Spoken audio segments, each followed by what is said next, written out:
words back home, but back away nice and slow. Feel the ebb and flow, but please get sucked out to sea. I wonder where you are, 'cause you know I take these things kinda extra hard. This back and forth will take me anywhere I need to be. I can't need you anymore. You're out there, you're on your own, and I can't need you anymore.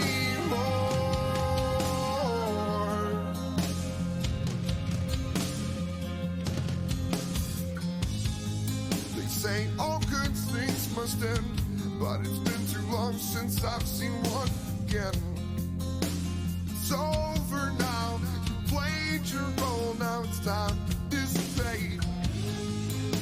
I may not get very far, let's be honest, I will never be a star. Holding on will take me anywhere I need to be. Take a good look, 'cause I'll be gone. I can't need you anymore. You're out there, you're on your own, and I can't need you anymore.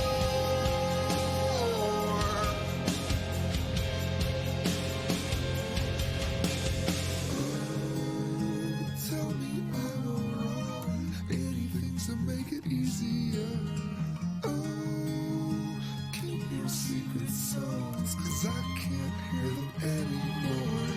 Oh, tell me when it's all done. Take these memories and burn them all, one by one. 'Cause it's not fair to keep holding on. I can't need you anymore. 'Cause you're out there, you're on your own, and I can't need you anymore. 'Cause it's not fair to keep holding on. Oh,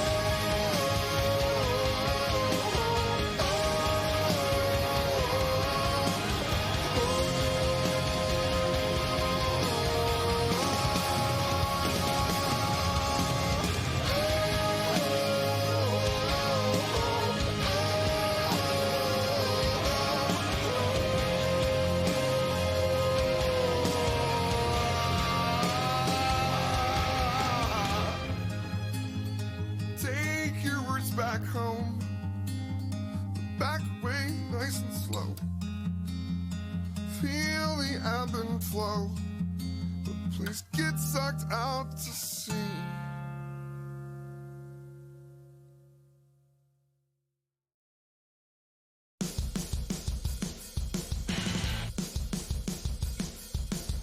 Say that you'll understand, just a little bit for me. Say that you'll understand. Hold up, let's do this over. They always said I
A dark, dreary afternoon here in Watkins Glen, New York, in the iRacing simulator for race number 11 of the Lodgebox series. Hi, I am Eric Weiland saying welcome to Want to Go Studios coverage of the area iRacing Lodgebox series, season 1, race number 11 from Watkins Glen. Just 2 races remain before the playoffs, and we visit a track that has a storied history, whether it's Formula One, IMSA, Trans Am, Can-Am, even IndyCar, and of course, NASCAR.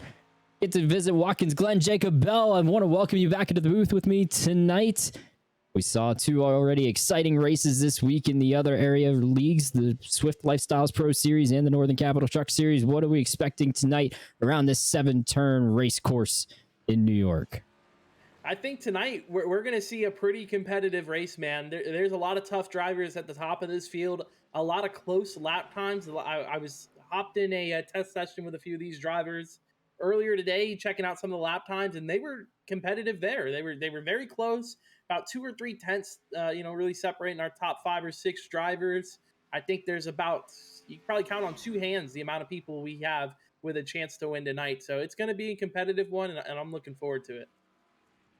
Absolutely. We're coming off of a great Talladega race. If you haven't been able to check that out, go check out the recent broadcasts here on the Area iRacing Twitch channel. Alan Valencino avoided all the carnage and maybe like 3 or 4 wrecks on the final lap to get his first win of the season and try to place himself a little bit better off in the standings. Speaking of which, we get to take a look at our playoff picture. Like I said, 2 races remain before the playoffs, Jacob Bell, and it's getting to be a pretty tight race at the top, but a little bit of a struggle for Andrew Player toward the bottom. Yeah, Player, first guy out. He's got 20 points to try to make up on Ricky Springer for that 12th and final playoff spot. The other one, Dean Gagliano, 21 points out. Those 2 drivers really looking for a good night tonight, or they're looking for the 51 of Springer or the 6 of Michael Large to maybe have a few issues on the racetrack. They got to find a way to gain those 20 points, Eric. I'm not sure it's going to be easy tonight at Watkins Glen. We got 24 cars right now, so really just a max of 24 or 5 points, you could say, can be gained or lost by those guys. It's going to be a tough deal, but then we got Charlotte next week to wrap up the regular season finale before the playoffs. I think it's going to get tight down there at the bottom, but you mentioned the battle for 2nd, 3rd, and 4th in the standings, as those playoff seedings are just as important. Now, I know I mentioned that Alan Balancino won at Talladega, Jacob, but he's not on this list. Can you give us a little more explanation? Yeah, the minimum start requirement for all 4 series, they have 12 regular season races. If you got to win to lock yourself in the playoffs, you still got to run a minimum of 10 races. So even if you win that race, you can't pretty much blow off the rest of the season. You got to show up for the races. You need 10 starts out of those 12 regular season races to be playoff eligible. Unfortunately for Alan Balancino, he was one of the drivers who joined after race 3. And because of that, he doesn't have the minimum starts. But there is an outside chance. There was an outside chance, I should say. If Andrew Player, Ricky Springer, Dean Gagliano, any of those guys missed the next 2 races, there was a chance he was the next man in. Unfortunately, or fortunately for those guys, looks like that won't be the case. Meanwhile, at the top of the field, Cameron Hearn, we've already documented well throughout the season, 5 race wins on the season here in the Lodgebox series. But the rest of the top 5 are separated by less than, I believe it's less than 30 points.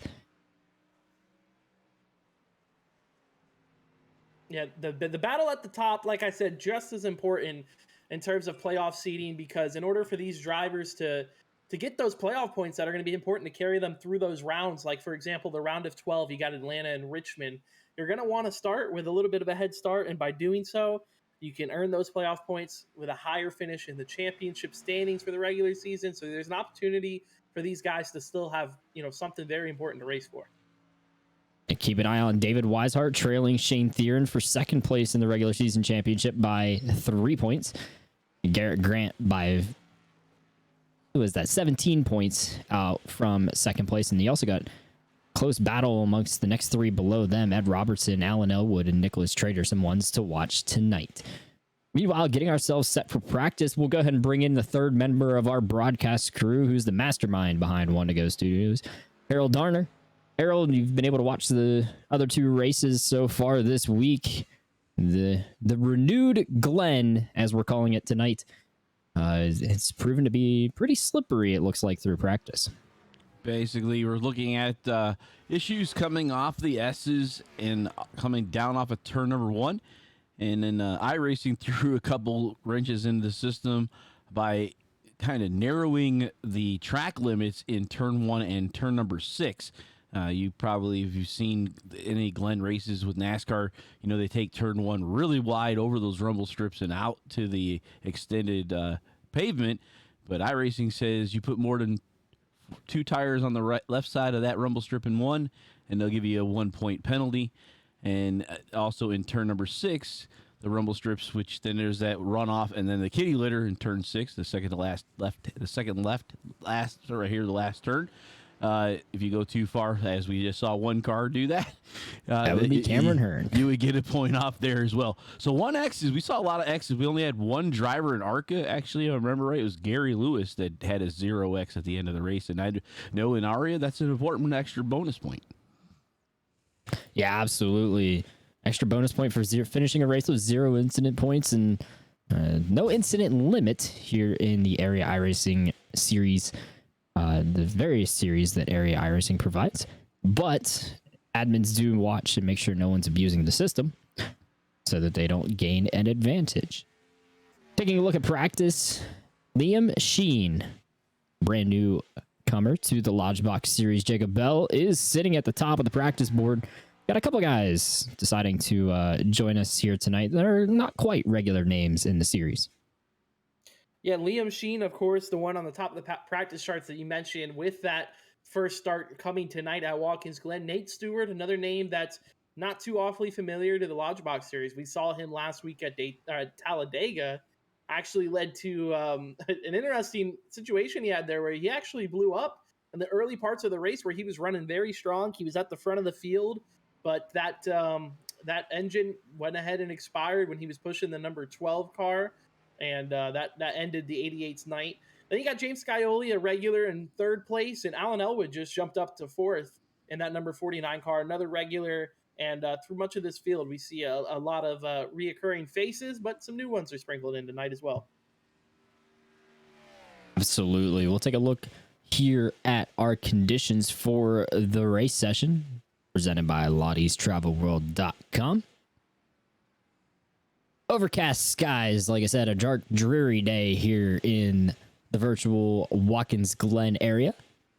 Track and air are pretty close, 83 in the air, 85 on the track, as these drivers are putting heat onto this racetrack while they turn their practice laps. Humidity of 55% and winds out of the west at 9 miles per hour. Not really going to be too much of a factor to these drivers on this road course. Sheen goes even faster just now with a 1:12.153, extends his advantage at the top of the board.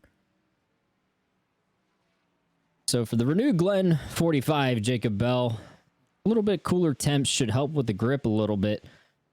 Drivers have been complaining all week during practice how skatey this racetrack felt to them, and looking like they're starting to get their wraps on it as the times continue to tumble.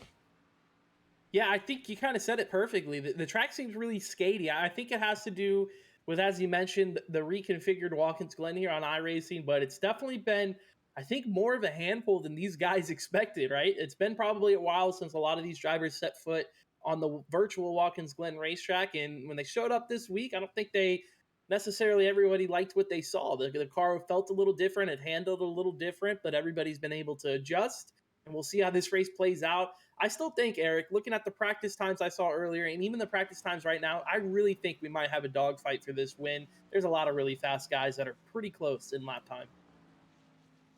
Absolutely. We'll be watching quite a few throughout the field tonight. Who's your early pick for the poll here, Harold, as you've been able to watch some of this practice session? I think our newcomer, Liam Sheen, looks the most stout, been putting down a lot of good laps, and you said he's able to put himself to a 1:12.153. As long as he keeps it within the track limits, I think he'll be probably on the top here tonight. Jacob Bell, who are we keeping our eye on through qualifying here? I think Connor Okrezik is a sneaky quick qualifier. He's gotten a few poles this season, if I'm not mistaken. I know you can fact check me on that, Eric, but Okrezik, he's got some speed in that race car, and it seems to know all the little tips and tricks you need for qualifying sessions. So I'll put my bold prediction on the 14 of Okrezik to get up there and start on pole tonight. Also, by the way, pretty important night for qualifying as well.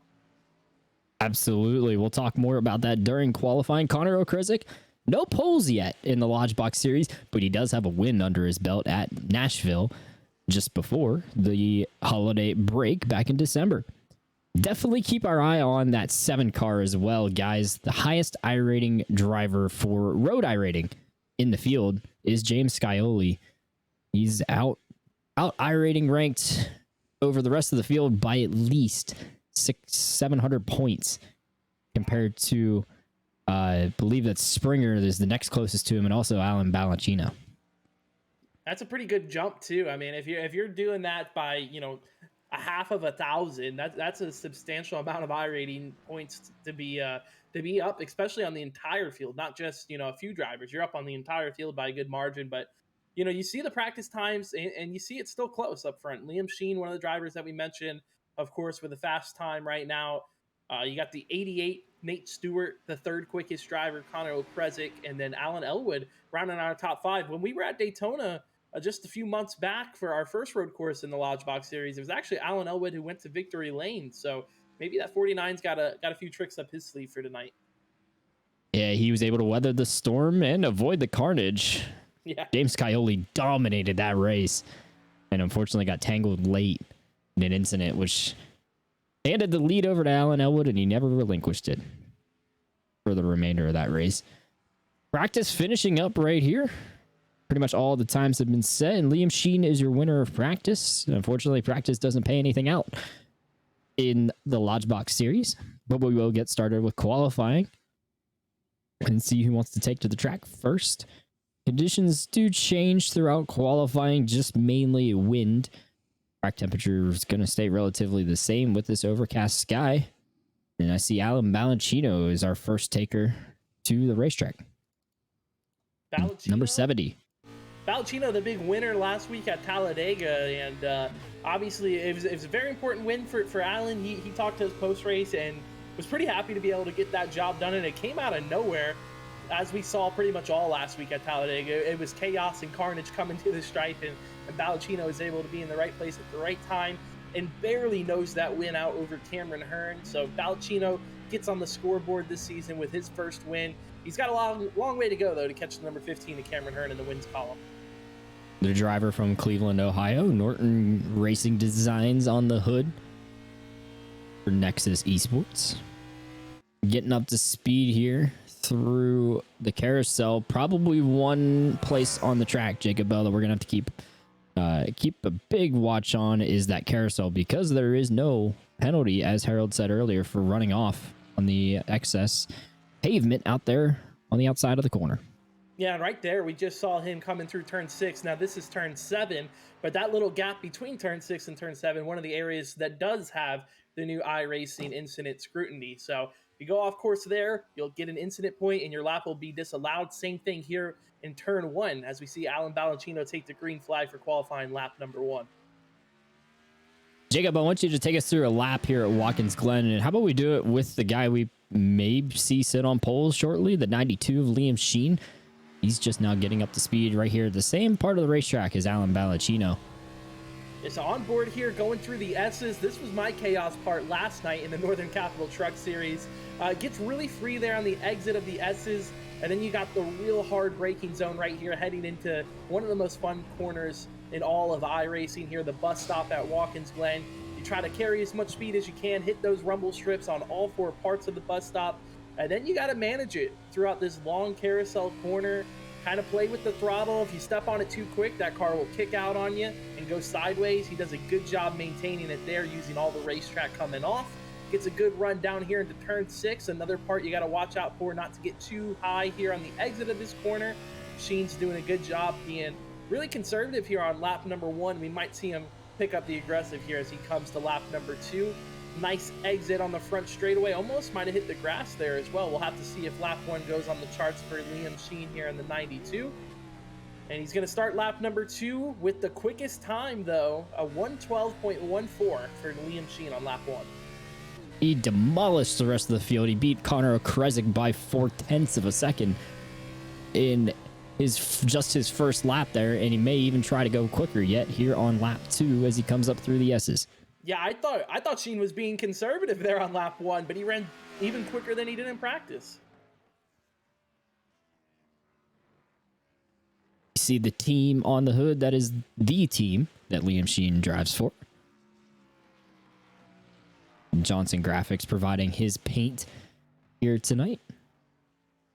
And he's going to give it up there in the carousel, not picking up any more time, so he'll go ahead and park it off and say we're good to go with that qualifying time. Still 0.4 of a second in hand over Connor Okrezik. We pick up Andrew Player here, and Player's usually wanting to give us a great in-car camera. It looks like we're going to get another shot of that tonight with that VR headset. Oh, not going where he wants to go right now, though. He's probably going to reset here. I'm not sure for Player if that was his first or his second lap. I can check real quick. And that was his first lap, or maybe even his, I believe that might have been his get up to speed lap, actually. So he's going to do a complete reset and give it another go here in qualifying. You got the 51 of Ricky Springer on your screen right now. Springer is that bubble driver that everybody's going to be shooting for tonight. He's the 12th and final driver right now in the playoff picture. He needs a good race tonight at Watkins Glen. Absolutely. The second highest road I rating driver, the 51. From McDonough, Georgia. Some national champions down in his neck of the woods. If you were able to watch that game on Monday night, what a great national championship football game that we got to see. We've got a lot of Georgia fans in this league, and I'm sure we got some in the Twitch channel as well. So I'm sure Springer, being a Georgia native himself, is probably one of those guys, as I believe he's going to be starting lap number 2 now here. I don't think that first lap was approved by iRacing there. Looks like the lap time did not count for Springer, so we'll see what he can do here on his second. And why would that be, Jacob Bell? Well, it was exactly what we were talking about in practice. Those new off-track incident points you get on the exit of turn 1, and right there he might have got one as well for clipping the grass. But turn 1 and turn 6 especially, the new scrutinized areas where iRacing will give you an incident point, and once you get one of those, your qualifying time is disallowed. So let's see what Springer can do here, if that incident point counted or not, coming onto the or coming out of the carousel turn here. A little wayward for the 51. He was able to hang on to it. Just goes to show how much he's trying to carry speed through that carousel down here through turn 6. Quick left-hander, and then you got to get it back to the left side for the right-hander of turn 7. Springer's going to come through just touching the curb. Nice clean exit. He will get to the line. This looked like a much better lap for him. A 1:13.257 puts him P8 on the board. And Ricky Springer said, I'm done qualifying and I'm going to destroy the car. Good thing he does not have backups to go to, because it is a simulator and he gets a new car every single time. This kid's the talk of the town this week. Travis Beckner, Yep, the 44. Beckner. Newcomer to the area iRacing League.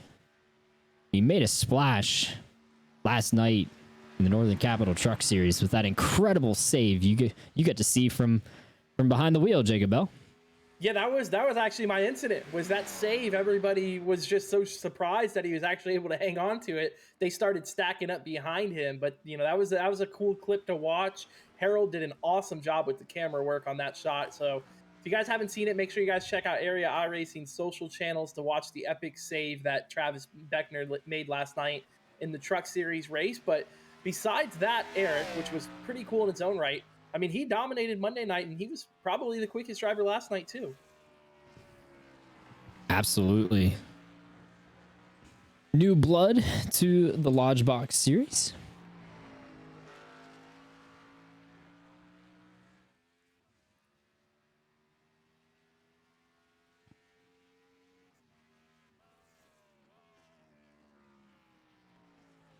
Low 113 for him as he starts it in his first lap.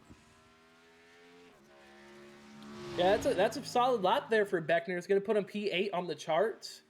They're going to be starting right around Alan Elwood for the moment. He's got 2 minutes left here in qualifying. Still a few drivers on the track making their run.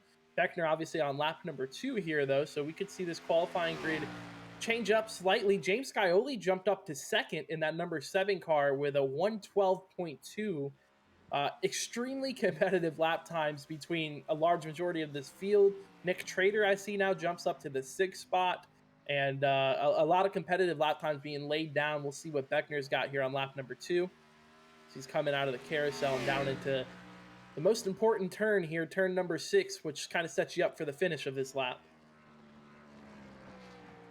A little bit of damage on the right front of that 44, and I think he also went too wide there in turn 6. I don't think this lap time is going to be allowed. We'll see when he gets to the line right here. Trying to better a 113.029. He goes 112.464, and he didn't off track it. He's able to hang on to that, and that puts him P5 in qualifying, and he was our last driver on track. Once again, if you want to see his incredible save, check out Area iRacing on all of our social channels. Check us out on Facebook. Twitter is my favorite place to be. Say AREA iRacing. And you will find that incredible save he made last night in the Northern Capital Truck Series. You know what else you can use Area iRacing for, Jacob Bell? I think there's a discount we can use with it.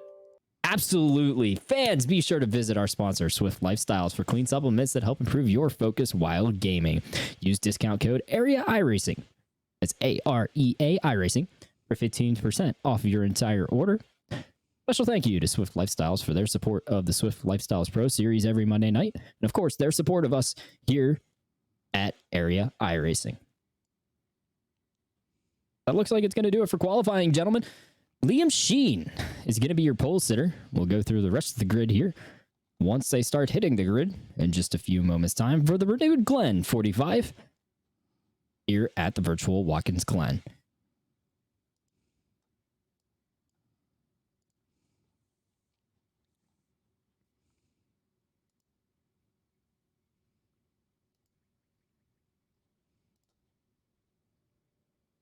All right, Harold Dorner, how about it? Get our grid right here. Absolutely. Liam Sheen is your pole sitter with James Scioli to his outside. Row 2 is going to be Connor O'Kresick and Nate Stewart. Row number 3, Travis Beckner. We were highlighting his great save last night, and Alan Valencino, last week's winner at Talladega. Starting 7th tonight, Nicholas Trader in the 56. 8th is David Weishart. And row number 5 has Alan Elwood to the inside, flanked to his outside by the 51 of Ricky Springer. Super competitive top 10 there. I think we could see a winner come from any one of those drivers. Starting 11th tonight, some guy who's very familiar with Victory Lane this season, Cameron Hearn in the number 15. Outside of him is going to be Andrew Player in the 13. Danny Ware and Brandon Key, newcomer to the Lodgebox series. They're going to roll off from row 7. You got Ed Robertson rolling off inside of row 8 to his outside. The number 24 of Colin Fambro making another first start here tonight. Forrest Smith and I believe that's actually Drew Trader are going to roll off from row number 9. So we got both the Trader boys in the field tonight also. And then Shane Theron and Dustin Carroll round out our top 20 starters. Gonna switch that up on you because I believe the back part of our grid's messed up again with drivers that did not take times. Theron and Larch is what I see 19th and 20th, and then 21st will be Garrett Grant in the 5, 22nd Dean Gagliano in the 34, and Dustin Carroll will be 23rd, and Jordan Martin will round out our field of 24 drivers tonight.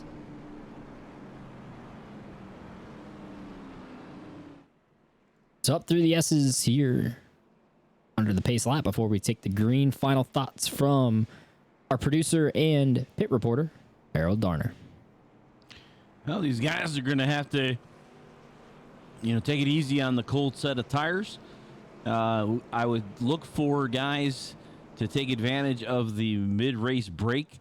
We saw James Shanewolf come in knowing that the last car on the lead lap was just in front of him, He dove into pit lane before the yellow came out, which was one heck of a strategy for him. So we'll watch these guys how they do it. Doesn't seem like the leaders want to be out there and take the yellow. They want to have already got their services taken. As we'll see the same thing again. But we're gonna go. Was it 23 laps, I believe? Yep. And then the last car on that lead lap will bring out the caution, and then we'll let these guys get some service done and bring it right back out and finish the race with about 20 to go. You see the drivers all chose not to, except for Ed Robertson and a couple stragglers in the back, all chose not to follow the safety car. Something they don't need to do on the pace lap. Elwood, who's your pick to win tonight as we get ready to go? You know, I like newcomers. I'm going to go at Liam Sheehan. I know there's a few other guys that have more I rating than he does, but he seems pretty stout in that Camaro and knows how to get around this racetrack. Jacob Bell, I'll flank that question over to you now. I think James Scioli is going to be a man on a mission tonight. You mentioned he was the dominant car at the Daytona road course. It didn't end up in victory lane. I think he tries to rebound at Watkins Glen, our final road course of the season. I think the 7 goes to victory lane tonight. I'm going to switch it up and say we'll have another new winner in the Lodgebox series, and it'll be Nate Stewart in that 88. Doing a rebound from a blown motor. I will say, at Talladega. Looking at these wide shots, the one thing that really sticks out to me about this series is beautiful paint schemes from the start all the way to the back of the field here. We got some amazing absolutely tonight. I'm excited to watch this. Very vibrant throughout the entire field. Fans, be sure to keep an eye on that bottom right for the track map that we will be utilizing throughout the broadcast tonight. You can see where your favorite driver is on track. The Porsche safety car is going to pull off, and we're going to get to green flag racing right here. Liam Sheen leads him to it. Green flag for the renewed Glen 45. It's actually Scioli 3 who wide gets the going best in the start. first turn. Wow.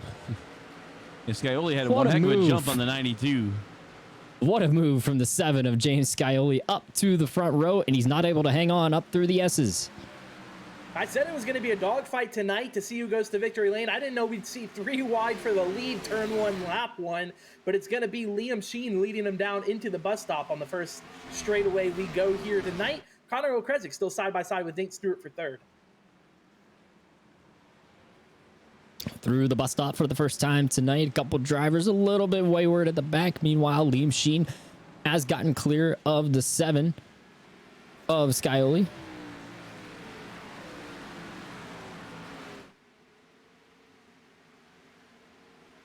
Big block from Nate Stewart on Ricky Springer here into turn 6.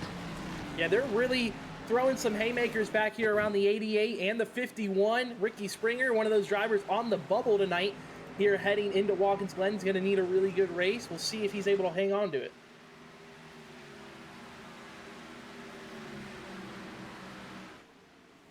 Cameron Hearn, the 15, being assessed a restart violation penalty. He'll have to pass through pit lane.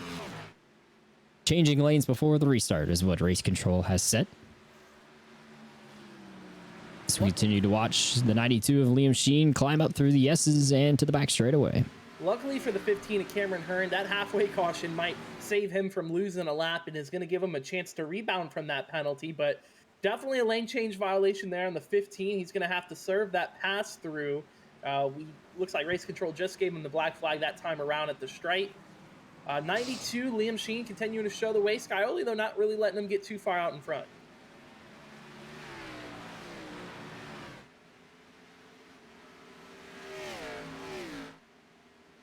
Tell you what, guys, I'm really impressed with Ricky Springer's defense there on the start of the race. He wants to maintain that track position. He gave himself the best shot to make the playoffs, and he really worked hard at it. Now, Nate Stewart was able to get by him, but it was able to settle him into a pretty solid 5th position right now in that 51. There you said it, and now Nate Stewart's going to go fastest lap so far tonight in that number 88 car as he just moved up into the 4th spot. Oh, we got one into the wall. It's the 44 Travis. of Beckner. Yeah, that's something I wouldn't have thought of seeing. But I don't know how much time he put into practice for the Xfinity car. That one looked like it stepped out just a little too far compared to his truck last night, and he wasn't able to hang on. Meanwhile, it looks like Andrew Player had some issues back in the field in the 13. He's lost tabs on the rest of the field. It's actually put Nicholas Trader in the 56 kind of out on his own. He's got no one really in front of him to chase except for about a second and a half up the road. And he's got about 3 seconds behind him to Andrew Player and Danny Ware. I'll tell you what, the 88 of Nate Stewart has had a busy first 3 laps to this race tonight. We saw him with the block on the 51 of Ricky Springer, and now he's all over the back bumper of Connor O'Kresick trying to get around him for the 3rd spot. So the 88 of Nate Stewart definitely having an exciting start tonight, but you got to point out the 51 of Ricky Springer started 10th, already up to the 5th spot, so he's rolling right now. Liam Sheen, though, with the fastest lap that time around. O'Kresick running a little wayward there out of turn 1. Where is Nate Stewart going to set up a pass here on this race course, Jacob Bell? Where can he find an advantage as we look at a replay of Travis Beckner's incident here real quick? I'll hold you on that one for 1 sec, Jacob Bell. Say down into turn 1 ahead of Alan Valencino. Everything looked A-okay, and he just went straight out into the wall. That almost looks more like a hardware malfunction. Yeah. And actually, he has disconnected from the server due to packet loss, so something has gone awry in the 44 stable. Yeah, I agree with you there. I thought the same thing looking back at it. It looked like maybe, something was going wrong, maybe hardware-wise, maybe internet-wise, and he knew it too. It looked like he made that left turn to get out of everybody's way, and obviously he hit the wall, ended his night, but maybe saved a few others drivers. Well, last night he brought up the fact that he's using a Cricket hotspot, which I thought blew my mind. I'm like, what? So you got to do what you got to do to get yourself to the racetrack every single week. And it doesn't matter how you do it. The nice thing is you can still get connected and can still sit down and race. We lost the 88. What happened to Nate Stewart? I see him back in 12th right now. Last lap, he lost 11 seconds. We might have to get a replay on that for you guys. Go to our One to Go Studios replay. Battling away with Connor O'Kresick here. It's where we left off when we went to view what happened to the 44.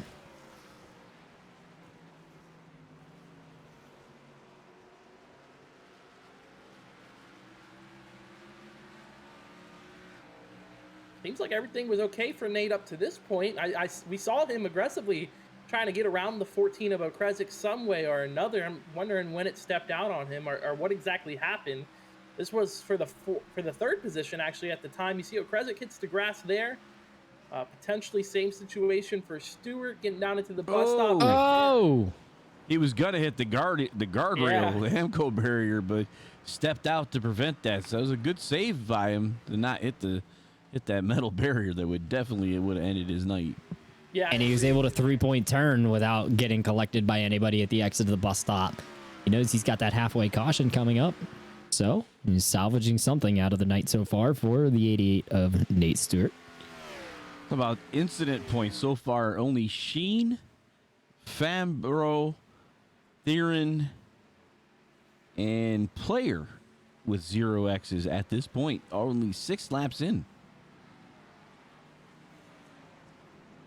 Player definitely one that needs that extra bonus point at the tail end of the playoff picture.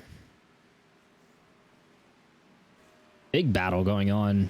Nate Stewart trying to recover in that 88. He just made a nice pass on Colin Fambro in the 24 through the bus stop. But Jacob, I was just getting ready to say, where was Nate Stewart going to line up passes on this race course? Because don't get too many opportunities at Watkins Glen for passing zones. Yeah, I don't know. I think that exit of turn 1, we saw a few drivers make some passes by using that off track and going past the rumble strips and kind of using a good run getting into the S's. I saw that being used last night. Obviously, going into the bus stop is the big place where a lot of drivers try to outbrake another to gain position. But outside of that, right on cue. Outside of here we go. You see exactly what I was referring to. But outside of that, Really, that back half of the racetrack, turns 6, 7, and you know, I would include the carousel at turn 5 in that as well, is really prime passing opportunities. Also, going into turn 1 is probably the biggest. I definitely missed that. The big braking zone down in the 90-degree right-hander for turn 1. Danny Ware a little wayward through the carousel there. Nate Stewart sliding by as they went up through the S's. He's going to set his sights on the 13 of Andrew Player in front of him. Ware now chasing Stewart. And these three have fallen away from the lead pack by a little bit. Player kind of leaving a bigger and bigger gap. Now 5 seconds in front of Andrew Player is Nicholas Trader in the 56. Just up the road, you see him at the start-finish line now on your track maps. And I'm kind of seeing this race play out early like I expected it to. I said in the pre-race, I said coming into tonight, we'll see a dogfight between about 6 or 7 drivers. Right now, Liam Sheen all the way back to Alan Elwood have kind of kept within range of each other. Not exactly sure who's really pushing it right now either. They know they got that halfway caution coming at lap 23. But those 6 or 7 drivers, I would throw Nate Stewart in that mix as well. I could see any one of those guys being the fastest and ending up in victory lane tonight. Obviously, right now, it looks like Liam Sheen, the class of the field, but you don't know. When you come to a racetrack like this with that halfway caution, you know, who's holding out, who's waiting to really turn it on until after that caution break and come back firing on that restart. Couple battles going on here through the field, with just about 15 laps till that halfway caution. The 70 of Alan Valencino, last week's winner at Talladega, chasing Ricky Springer right now in the 51 just ahead. Whoa, sideways there for Colin Fambro.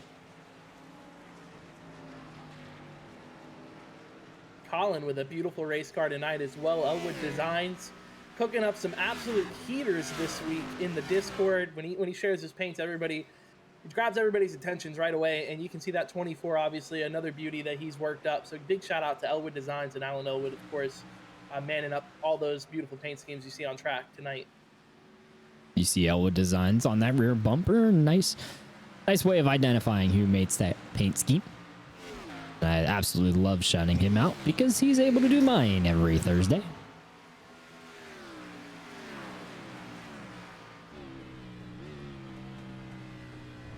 If you like what you're seeing so far, make sure you are tuned in tomorrow night, 8:45 p.m. for coverage of the Sim Speed Shop Cup Series. Final race of the week in the Area iRacing League is the Cup Cars here at Watkins Glen. The current, well, now previous Gen Cup Cars. You know, Eric, I'm noticing one thing. This 38 of Shane Theron, he qualified 19th. Actually, he didn't lay down a qualifying lap, so iRacing scored him in the 19th spot, so he's pretty much starting from the back of this field. He just made a pass on Andrew Player. That's for the 12th spot, so that 38, he's laying down some pretty impressive lap times right now. I think he might be another guy who might factor into this finish before it's all said and done. Shane's last lap, a 1 minute 14.672. He's chasing the 2 drivers in front of him, Danny Ware and Colin Fambro, both a 1/10 of a second slower than Shane. A couple drivers I'll clean up here for you that have since retired from the race. Garrett Grant, the most recent of those, now 1 lap down, choosing to park it. In 19th, Dean Gagliano in 20th, also choosing to end his night. Also, Forrest Smith in 21st, Travis Beckner in 22nd. We highlighted the issues for Travis in that 44. And not making the start tonight, but still being scored 23rd and 24th is the 17 of Dustin Carroll and also the 02 of Jordan Martin. Not going to be shown on our pylon since they have not even attempted to get to the racetrack today.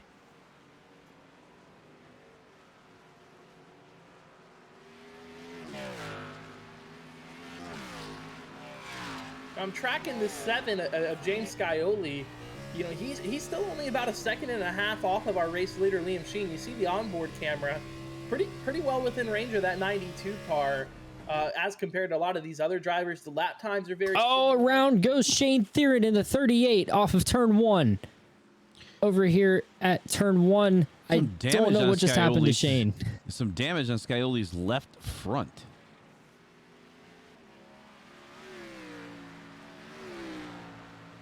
We'll have to see if we can get a One to Go Studios replay of what just happened to the 38. He was racing Colin Fambro in the 24 on the other end of the race circuit.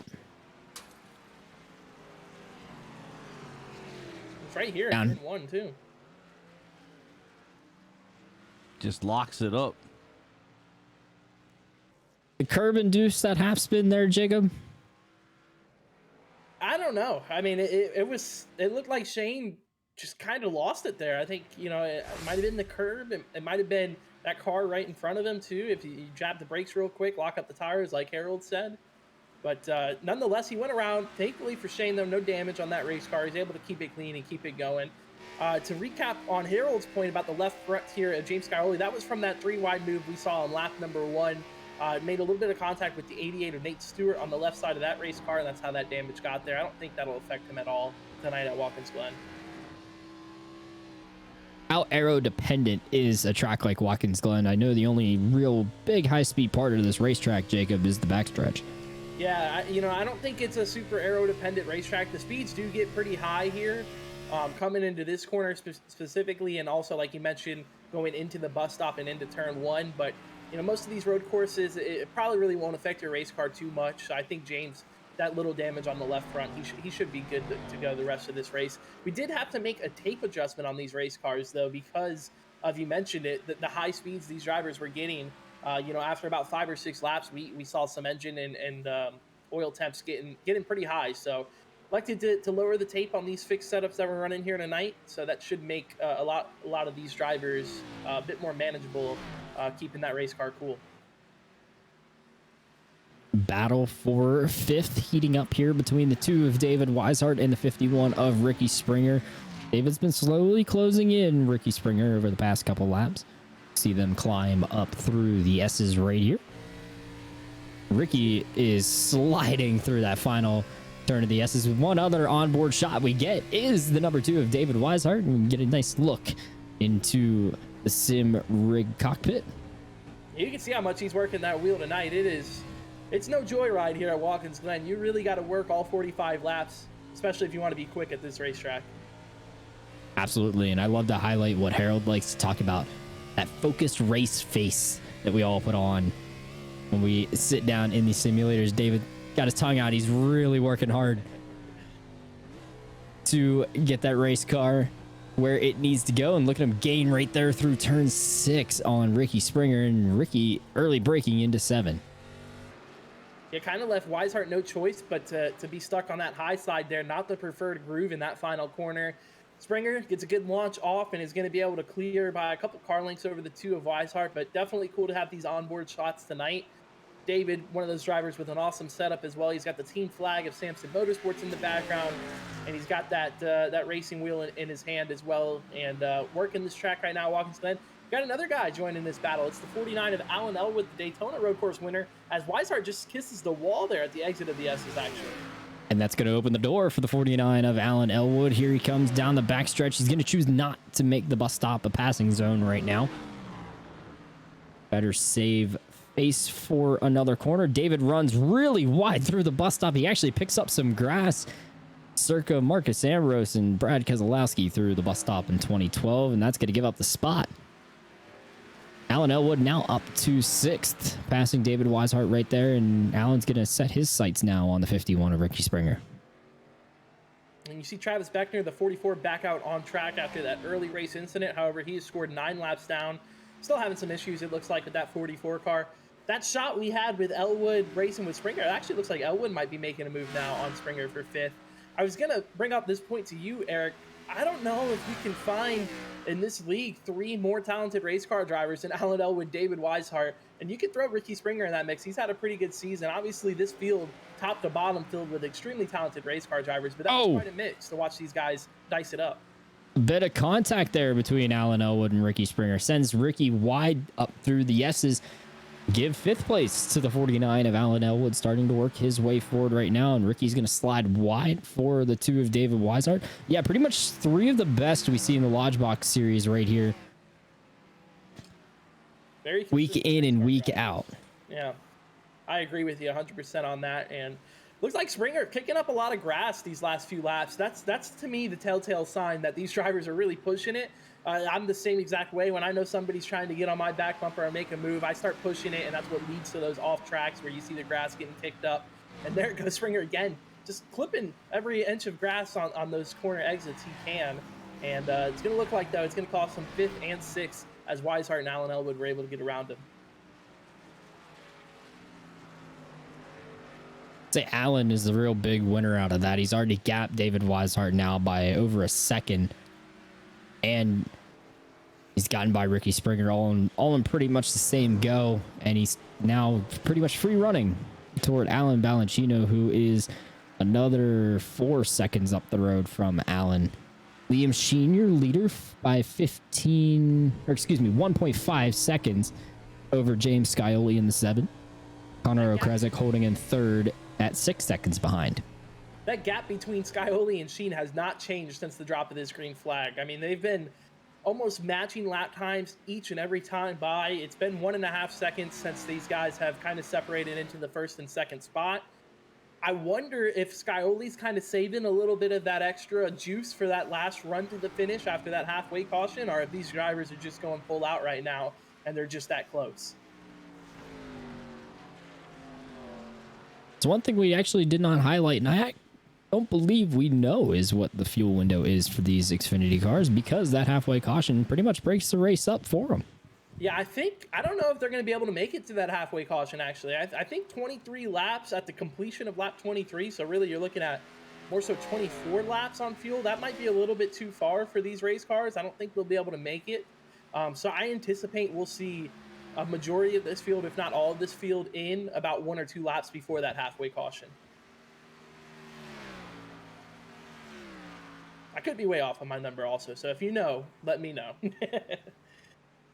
But from what I saw last night and what I've seen this week, I think about 22 laps, 23 is the absolute max they'll be able to get on this out of these race cars with 75% fuel. Maxing out at 180, down to 90 through the bus stop and the carousel goes Liam Sheen. Oh, contact for the 51 of Ricky Springer. He's just hit the inside wall entering the bus stop. And he's actually given himself quite a bit of right front damage on that number 51 car. Oh, yeah. Something we didn't really see at the back of our picture as we continue to watch Liam Sheen here. Ricky Springer, you mentioned it, in a spot of trouble now, making a couple mistakes along the way, and that one pretty costly to that 51 car. Yeah, we'll see if we can get a camera on the 51 of Ricky Springer. You mentioned that contact. You know, to his benefit, though, with the lower tapes that we're running tonight, you know, that probably won't lead to a blown motor. You know, I was one of the guys last night that had just a slight bit of contact similar to what you see on the 51 car right now. And it actually led to my motor blowing just a handful of laps later, just due to the high RPMs you see ran around this racetrack with lots of shifting. That lower tape tonight, though, should be a benefit for Ricky Springer. I hope we'll be able to make it at the end of the race. It doesn't seem like there's too much on the nose of that race car, but definitely significant impact on the right side, especially that right front fender area.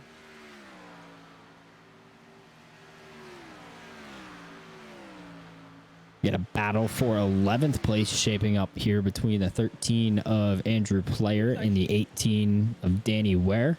That was actually the replay there of Springer hitting the wall there, so you see that damage. It's right there in the entrance of the bus stop, and then that's where it happened. You see that damage on the right front. Now we're going back to live action here as he still held on to the 7th spot, so he didn't lose a position from it. But we'll definitely have to monitor that with the 51 of Springer. Back to you, Eric. What were you saying there? Andrew Player is barely holding off Danny Ware right now for 11th place. Danny now falling back a little bit again here out of the carousel. Didn't quite get the run through the bus stop he was looking for. Looking at my pits calculations, I'm showing they can go up to 27 laps. But we should see them make it just to the halfway caution. But those are my numbers. I've been known to be off a little bit. You're always spot on. It's just the fuel saving that we're able to do, Harold. Is that what it is? I always say the number 12 car of the Cup Series throws my clipboard out the window. Something about challenge accepted or something like that I keep hearing. I will not comment any further on this. I may or may not know the driver of the number 12 in the Cup Series every Thursday night. Speaking of which, the Sim Speed Shop's Cup Series. Fans, be sure to go visit www.simspeedshop.com and find all the items you need to complete your virtual racing setups, such as button boxes, wheels, racing gear, and more. We here at Area iRacing would like to thank Sim Speed Shop for their support of the Sim Speed Shop Cup Series every Thursday night, and of course, their support of all of us here at Area iRacing. Again, fans, that is www.simspeedshop.com for your sim racing gear. Got some chatter going on about pit stops and verifying the rule that pit lane does not close until that caution flag comes out. So I would anticipate we might see some people trying to play that to their advantage. And if they do elect to do that, we know that it'll probably be on the closer end of lap 22 or lap 23, just before the yellow flag comes out to try to optimize their tires. Looks like the 92 of Liam Sheen is actually catching the lap car of Brandon Key, the number 45. Another amazing paint scheme put together by Elwood Designs. Brandon making his first Lodgebox Series start. And right now, if he does end up losing a lap to Liam Sheen, he's in pretty good position to get the lucky dog when that yellow flag does fly, because the next car to go a lap down is about 25 seconds ahead of our race leader. So I don't think Sheen will get there. Get a One to Go Studios replay right here, Harold. Yep, Dean Gagliano looks like he came off the track, so we'll try to catch where he had. Had a report come across my screen. The driver who hadn't quite retired from the race yet. I feel like something's not right with that 34. He's definitely way off pace there, Eric, going through the S's. He might be nursing the car at this point. He doesn't have too much to race for, it looks like. He's 4 laps down currently. Michael Larch and Brandon Key are going to be 1 lap down here, and that's the closest competition for him. He did just pass Ed Robertson, who has spent time on pit road now for quite a while. Ed coming to pit road about 7 laps ago. He's currently 6 laps down. You see the whole front end clip off the 34 is torn off right there, Harold. Yeah, something happened that I did not catch on the replay, but this is where Dean Gagliano has parked it looks like for the evening, because he's been in there a minute and a half already. So is Ed Robertson, over almost 9 minutes now. Still no takers up front for pit lane. I was thinking maybe with all the conversation I was hearing over the radio that we might see some guys electing to come down that last time around. Not the case. They're going to stay on track here now, lap 22. So still about 2 laps or so until that yellow flag officially flies for our half. Nate Stewart, the 88 car, has been the first to hit pit road. Yep. See if he can jump a couple guys, maybe with a short pit, just an extra lap earlier. It'll be key for him to get off a pit lane quickly as well, because he's only 25 seconds behind the race leader last time around, so he's not necessarily in jeopardy of losing that lap. But you want to make sure you're definitely back up to the field when that yellow flag does fly. He's in his box. I'll keep an eye on it, see if I can see if it's a 4-tire stop or just a 2-tire stop. I believe it's going to be 4 tires and 2 cans of fuel for the 88 of Nate Stewart. Last car on the lead lap is the number 38 of Shane Theron, who's just now entering into turn number 1. As race leader number 92 of Liam Sheehan is taking that final right-hand corner, and he'll be getting on to lap number 23. He's coming down pit lane. This will probably be the lap that we see quite a few drivers come down, but they've only completed 22 laps, now working lap 23. Actually, this will be the completion of lap 23 once Liam Sheehan reaches the start-finish line. No, you had it right. We just started. Oh no, yeah, it is. Yeah, it's it the is completion still a We're lot not doing before. this again, Eric. Yeah. Oh, no. I'm not saying the yellow is going to come out too early like we saw at Daytona Road here in the Lodgebox Series a couple weeks ago before the holiday break. I was saying that I thought we were a lap further ahead than we actually are. Yep. Drivers currently working On the lap 23, having completed 22. So I would see Scioli probably coming down before going across the stripe here. It would be my guess, since Liam's already gone in. And a lot of this might be reaction to Nate Stewart, right? Nate choosing to take an extra lap, or pit an earlier lap, and potentially jump some of these guys that are choosing to pit now and needing to make up the time in that 88 might be a smart decision on his part. We got the 7 coming in. James Scioli, race leader. So just before the halfway break, he's in. That's going to hand the lead over to Connor O'Kresick in the 14. We'll see what he elects to do. They're trying to see who is going to be the last car on the lead lap. Looks right now as Drew Trader, who's in pit lane, is the last car. Kresick is in as well. The 14 is in. Sheen is actually back out on track.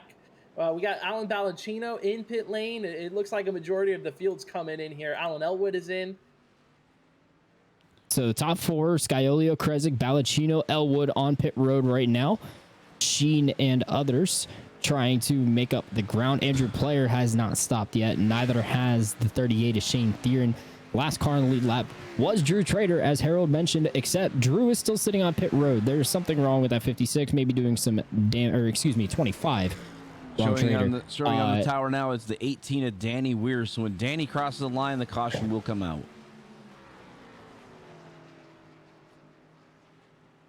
Yes, indeed.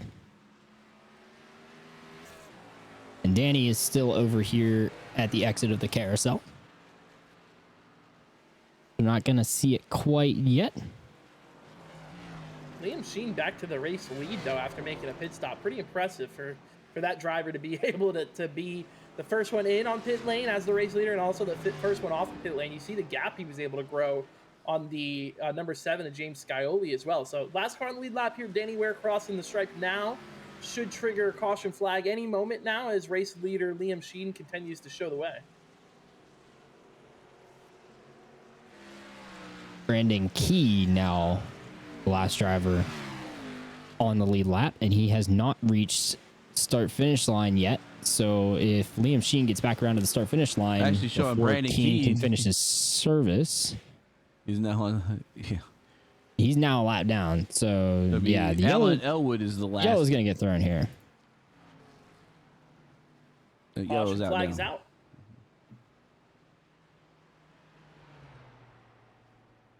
Brandon Key loses a lap with that pit stop. A little too late for the 45.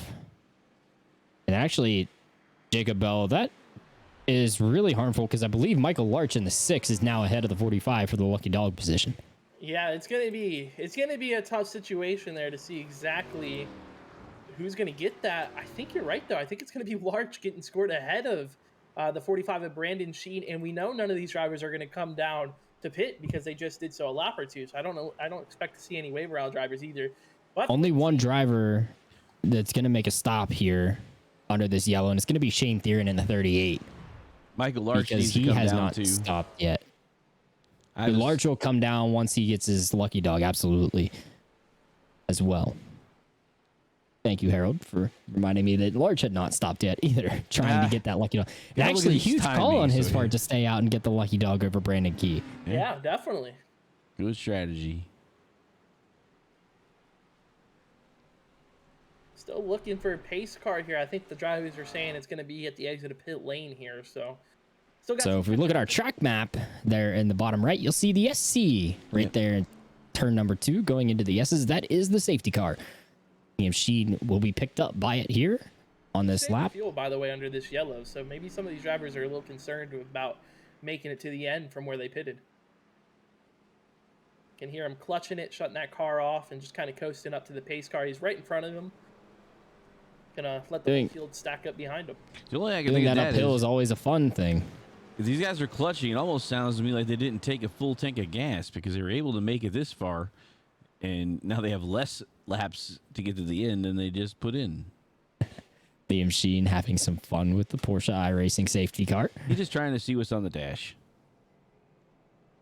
See if he's got a coffee cup in there. Figuring out what pace speed he's going to need to run in that 92. So we see the 6 pulled over to the right. That's going to be your lucky dog candidate. under this yellow. We should see him come around and then make his stop while the 38 comes down pit road this time. He's just coming up at the back of our picture there out of the S's. A couple more drivers still coming through the S's to get caught up to the tail end of the field. While we have a moment, we'd like to take time to thank Northern Capital, especially Russ Anderson and Steve Anderson of Northern Capital for their support of the Northern Capital Truck Series every Tuesday night. Thank you, Northern Capital, for their support of all of us here at Area iRacing as well.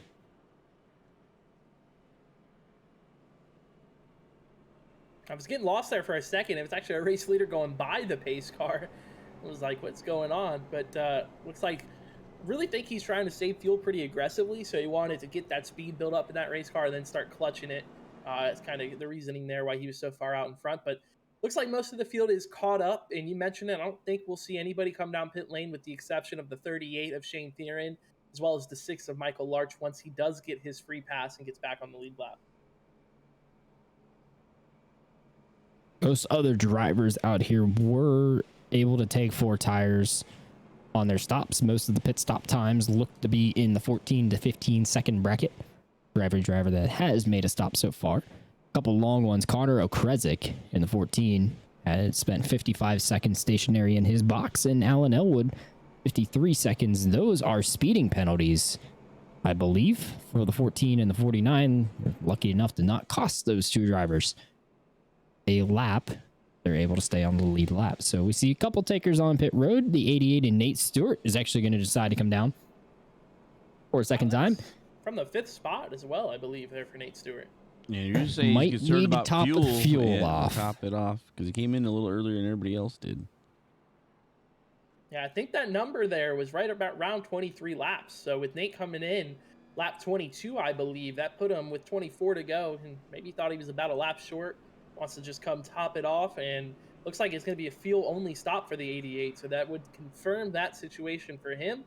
Liam Sheen continuing to show the way. Eric, this is my favorite part about this halfway caution is now we get to line up, stack them up side by side, and have about an 18-lap sprint to the finish? Absolutely. Nate Stewart extended pit road time here, actually. Not a fuel-only stop for the 88. 38 is Shane Theron, the first one to win the race off of pit road. Danny Ware also on pit road as well. This was an interesting stop, actually, for the 88. I was watching it the entire time, so he came in. Initially, it was fuel only. So the pit crew went ahead. They fueled that race car up with 2 cans, got it all the way filled up. And then it was like a last-minute audible. Stewart decided to actually throw tires on that race car. So after about 20 seconds in his box, pit crew came back out, put 4 tires on that race car. He's off and away. Interesting. I was about to think, since we got the Cup Series starting tomorrow, the iRacing a little bit behind. It's not single. I don't believe it's single lug. Has anybody checked that out yet? Well, we're still running the current gen. Well, we're still on the previous gen Right. Cup car in the Cup Series. Yeah, so we're still doing 5 lugs. But I'm talking about But next year in the next gen will absolutely be single lug. Yes, that was confirmed. I want to say about a month ago now. And so that'll saw change the it pit stop strategies in places like this. I would take it, since it would be waiting on fuel at that point. Haven't seen too many live pit stops yet, Harold. So I think we're gonna have to wait till we see what happens at Daytona, because we're definitely not going to see live pit stops at the LA Coliseum. No, I don't believe it. It's just doing heat races, aren't they? And I thought they were doing the old car still at the Coliseum. No, I think they were. No, it will be the next gen car, I believe. I thought they were still using this year's car at the Coliseum because it was a one-off race, and then the debut was supposed to be it would be the Gatorade duels, I guess, for the Daytona series. I don't know. I'm gonna have to do some more digging to see what it's gonna be. I know for a fact at Daytona they're gonna be using the next gen car. Yes, we know that because they've been practicing. They were just all doing week. testing. Let's just say they were just doing testing yesterday and today. Saw a lot of draft testing later on in the days. Quite nice seeing some pack racing, but also seeing 2-car tandem was working pretty well. So with those rounded rear bumpers, that definitely makes it pretty sketchy to two-car tandem and shove, especially in the corners. Something you'll get to see in season 2 of Area iRacing in the second season of the Sim Speed Shop Cup Series. Stay tuned for more information there. You can check out Area iRacing on its social channels and also the league website, areiaracing.com, to learn more information. Season 2 information won't be too far away. Season 1 will wrap up at the end of February. We're starting playoffs in just 2 weeks. This race and Charlotte next week remain on the schedule for all 4 series before the playoffs kick off in 2 weeks' time.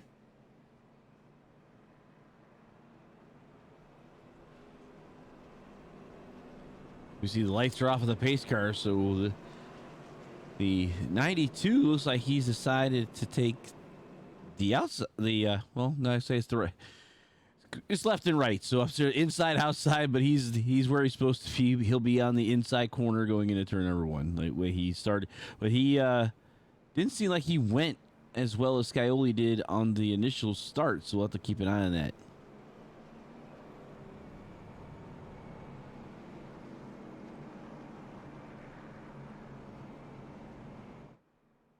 You mentioned it, Harold. That restart order kind of inverse from what we see at our oval tracks. It's actually the inside is the right side. I think every single oval track, it's going to be the exact opposite of that. So you got Liam Sheen. He's going to be the restart leader. Outside of him is going to be the 7 of James Scioli. That makes up our front row.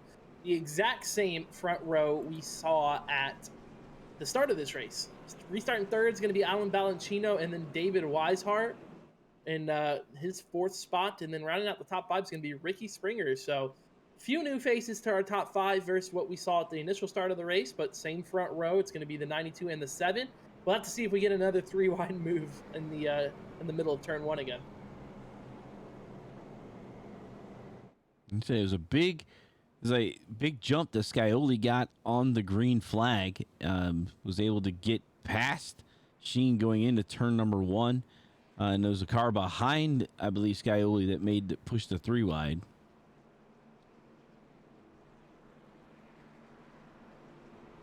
So as they come through turn 6, we'll see what Liam Sheen's able to cook up on this restart to potentially beat James Scioli to turn 1. Sheen going to be on the inside, Scioli to the outside. Well, this restart will be on the 92's throttle, if I remember right. Once this pace car is out of the way, this is the rule, right? Once all 4 tires of that safety car leave the racing surface, the leader may restart the race. 17 to go. Liam Sheen going to get us back under green. Away he goes. We're back to green flag racing at the renewed Glen 45. And it's a sketchy moment because everybody knows they got to get everything they can on this restart. Super important for the finish of this race. Sheen's going to squirt away with the race lead side by side. New guy in second place, it's Alan Balancino.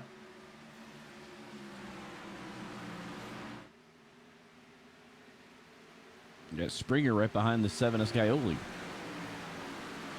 To the outside goes, I believe it was the 15 of Cameron Hearn over the 24 of Colin Fambro. Oh, and it's going to be contact again still through the bus stop between those 2 drivers. Fambro's going to settle in. Oh, and now he gets... No, he's not. He's getting turned. Into the wall goes a Connor O'Kresick. Nate Stewart also collected. Alan Elwood, I think he luckily neck-coated through that incident. But that's going to end the night for the 14 of O'Kresick and definitely take Colin Fambro out of the race as well. We'll get our One Disco Studios replay.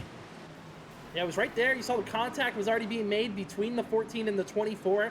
It was actually Nate Stewart. You'll see the 88 here give the shot right there to the back of the 24. Turned them right into the 14 O'Kresick. Nowhere for those drivers to go. I think you're right. I think Alan Elwood might have got lucky and actually net-coated through all that contact. But then, for the most part, after that, everybody was able to miss all the wrecking cars and keep it green. Well, I guess we had no choice but to keep it green with no cautions here on the road course, but everybody, for the most part, after that was able to survive that chaos. There you see the 15 of Cameron Hearn. He's off track. Significant damage on that race car from that jumble up in the bus stop as well.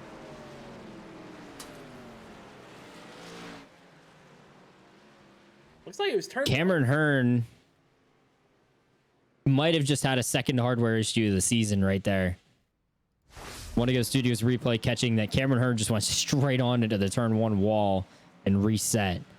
So potentially we saw him, we actually saw it happen at Pocono just before the holiday break, that Cameron Hearn had a wheel, I believe it was a wheel base connection break, and he went straight into the outside wall at Pocono in the tunnel turn. And we saw right there, looks like the throttle was hung on that 15 as he went straight to the outside wall in turn 1. Battle's brewing up. Liam Sheen still leads from Alan Balancino now in second over James Scioli. And those two drivers, Valencino, Scioli, you can actually throw Ricky Springer in that mix, all trying to jockey for that second place position, about a second off of Liam Sheen, which is what he's seen all night long. Nobody really able to hang with that 92 and be on that back bumper. Right now, though, it's Valencino, the new second place driver. Can Scioli find a way to get around him?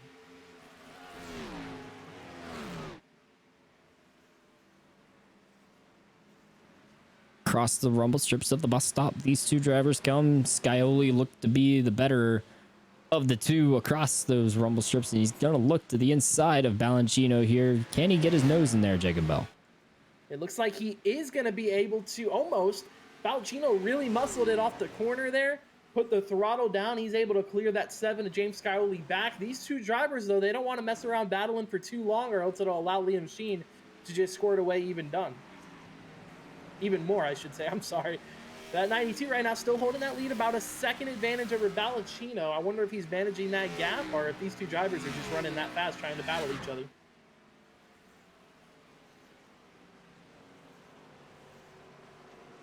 Big opportunity there coming out of turn 1 for Scioli. He's going to look to the left of Alan Balancino now.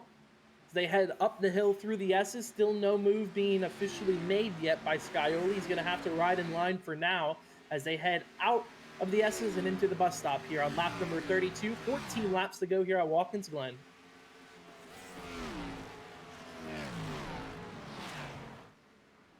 Cameron Hearn has disconnected from the session, so the hardware issues going to make that 15 car retire from the race. Balancino, the better of the two drivers right there, through the bus stop this time around. Besting Scioli by just about a 10th through that section of the racetrack. Gap now is 3/10 between these two drivers as they come through turn 6.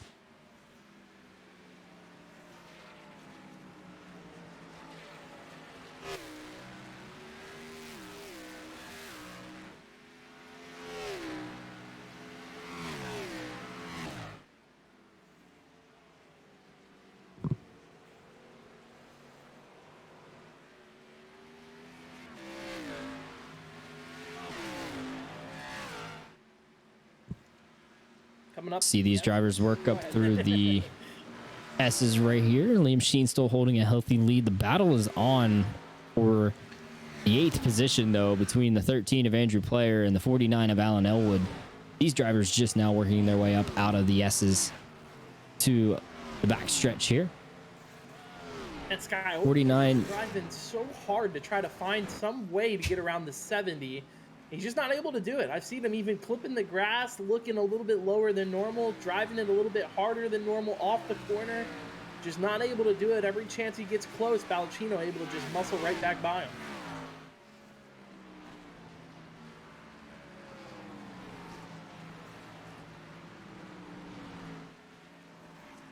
Swap for the 8th place now between the 49 and the 13.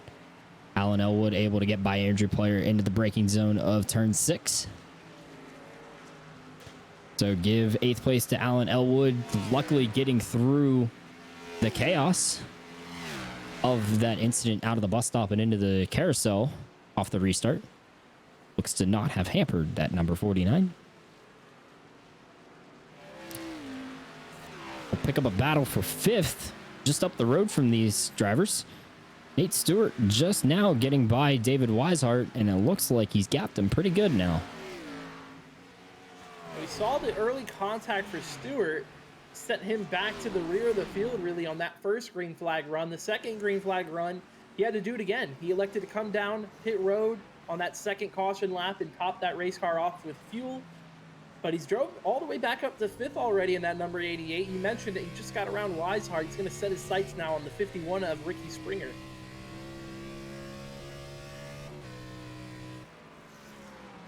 As they head into turn 6 here, it's still Liam Sheen showing the way. That lead has grown slightly over the 70 of Alan Balancino, with James Scioli still following suit right behind him. Those two drivers have been locked in tail since the drop of this green flag for our second half of this race.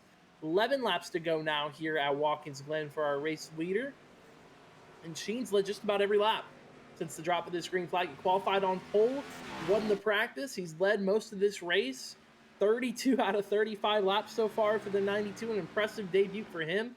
He mentioned he's a big fan of Watkins Glen, Harold. I think that's really showing tonight for Liam. I think he understands the corners quite well. Yeah. Seems to be no real challenge for him yet. I thought Scioli might have something for him from that first green flag run, but with Balancino now jumping up into the second spot, I think it makes things even more difficult for that number 7 car. Alan Balancino and James Scioli a 10th quicker that time from Liam.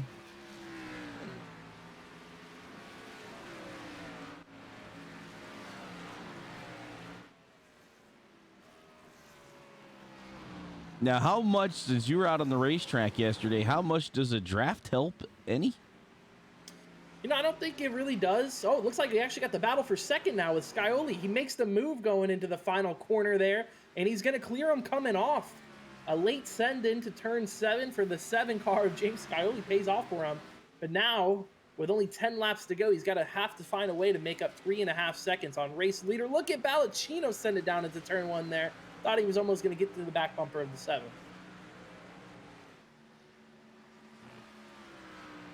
I don't think that battle was quite over yet between the 7 and the 70. With just inside of 10 laps remaining now on the board. All we need is Jake. Wanting to give it an inch. We just need Jacob in there too, and it look like a jackpot. Yeah, all the 7s on the screen, right? Yeah. Well, while we have a moment, we'll bring in our special guest for the renewed Glen 45, Brad Slaughter. Currently your point leader in the Northern Capital Truck Series. You saw him finish second yesterday. Brad, thank you for taking the time to join us here in the booth tonight. Yeah, thanks for having me, guys. So far, I know you've been watching your VRA teammates here in the Lodgebox series. Looking pretty good for Alan Elwood so far. A little bit of struggling for Danny Ware in the 18. Yeah, Danny had a little rough go of things there earlier. He's gotten it straightened out. Alan got the pit road speeding penalty there. Pit stop right before the halfway caution. But other than that, man, Alan's got some really good pace. He's tracking down some of these guys. I've also been watching the battle up here for the lead and this battle for what was second place now. Scioli was all over Balancino there for a little bit and finally got by him. Looks like they lost a ton of ground, but I'm interested to see if he's got enough time to get back up there to him. Well, you ran the Northern Capital Truck Series race last night. You were able to finish second, just short of getting that win. James Scioli have enough room on this racetrack to try to make moves like he just made on Alan Balancino? He's going to have to hustle it, man. I'd say he's probably, if there's anybody in here that can do it, I'd say he's probably the man. He was running some pretty competitive lap times to Sheen there on that first run and even started tracking him down there at the end of it. I worry if they might have lost too much time there trying to get back around Balancino. But like I said, if there's anybody that can do it, I think Scioli's the man. Sheen is, they both, I mean, this has been an incredible performance from both of these guys. Well, let's talk about you a little bit. You're enjoying some great success in the Northern Capital Truck Series. The season's gone pretty well so far. You hold a point lead of, I believe, it is 45 points over James Shanewell with one race remaining before the playoffs. So you almost have that regular season championship locked up. So far, a pretty good season down there. Yeah, man, I'd have to say this has probably been one of my best seasons in any league that I've competed in, and it's honestly, I'm proud of that more than any other, just because of the competition that we have here. I mean, it hasn't been easy. I've had to battle with these guys. I mean, Shane Wolf, Garrett Grant, Cameron Hearn, all these guys that are up there in the top of the point standings. They've kept me on my toes and kept me on my game, man. It's been a tough season, but yeah, we've been very fortunate. I think we've finished first or second in 5 of the last 6 races. Thankful for the run that we had last night for sure. Not by admission, not the best road course racer. So to have the run we had last night, I couldn't ask for much more. We see Nate Stewart lining up on a move on Ricky Springer. Brad, how tough was it to pass last night, and how tough of a go is it just to try to make ground up here on Watkins Glen? It's really tough, man, and really you're racing the racetrack for the most part, man. It's a tough racetrack. Really like what they did with the update. The track looks really nice. Out of the peripheral, it looks really nice. But yeah, it's really slick. I was trying to track down Shane Wolf there after his contact with Beckner last night. And again, I was fighting myself more than anything. I just had to stop making little mistakes and stuff like that. And I maybe could have got to him, but he ran a great last 15 laps there, and just like I couldn't do anything with him. But yeah, this track it'll test you for sure. It'll make you sweat. It'll make you work. It'll make you sweat. Oh, we have contact between the 88 and the 51. I don't know if it's over. Nate said he was done with Ricky Springer, decided to move him through the carousel. What a pass for that 88. Yeah, he's been on a charge. To the 4th position. Ricky Springer not done with him. He's going to turn him. Oh, he's around. Weishart, he avoids it. Everybody scatters to get by. Wow. Ricky Springer was fed up with Nate Stewart and decided to just flat out turn him in turn 6. Not what Nate Stewart, my pick to win, wanted to have happen here tonight. I can hear him on the radio now and in the race chat, and he's not happy. Able to scan all the radios as you were sitting on top of the VRA box. Again, those of you just joining us, Brad Slaughter Jr., your Northern Capital Truck Series point winner, all but the regular season champion with 1 race remaining before the playoffs, joining us here in the booth for a few moments. Jacob Bell, any questions for Brad and his continued success here in area iRacing? No, I mean, Brad obviously got to talk to you on Monday night a little bit after the ARCA race. You did a great job admin in that, and then impressive performance last night again in the Truck Series. But man, we just saw quite the move between the 51. That really caught my attention there at the end. So obviously, though, Brad, appreciate you jumping up here with us, man. It was pretty cool to hear your perspective on this racetrack. Yeah, and I know you said I was there Monday. I got to give my guy Eric. I got to give him thanks. He actually subbed in for me. He subbed in for me. He came in and took over and allowed me to go watch my Georgia Bulldogs win a national championship, and I am very grateful for that. So thank you, Eric, and thank you, Jacob, for giving me the night off. It was a great night, man. That was awesome to watch my dogs win one. So. Go Dogs, baby. Go, Jacob Bell, another Georgia fan in the area iRacing league. My headspace got all turned around when I saw what just happened between the 51 and the 88 there. So apologies there for the mix-up. Well, we talked about it, me and Brad, last night in his after-race interview, that I think the Big G actually grabbed his car and took him to the start-finish line a little bit faster. I think it had something to do with that, because he said he's not a very good road racer, but last night it was the power of Georgia that put him up front. That's right, baby. That's right. Alrighty, well, that's Brad Slaughter Jr., ladies and gentlemen. Brad, thank you for taking the time to join us here on the broadcast tonight. We wish you the best of luck in the playoffs in just 2 weeks' time in the Northern Capital Truck Series on Tuesday nights. Yeah, I appreciate you having me, guys. This was awesome. So Sheen continuing now to show the way. Scioli actually tracked him down a little bit while we were there talking with Brad for a few laps. Scioli cut that lead down from about 3.5 seconds down to only 2 seconds. Eric, I don't know if he's got enough time, though, to get all the way back up there. As Brad was saying there, it's just not looking like enough.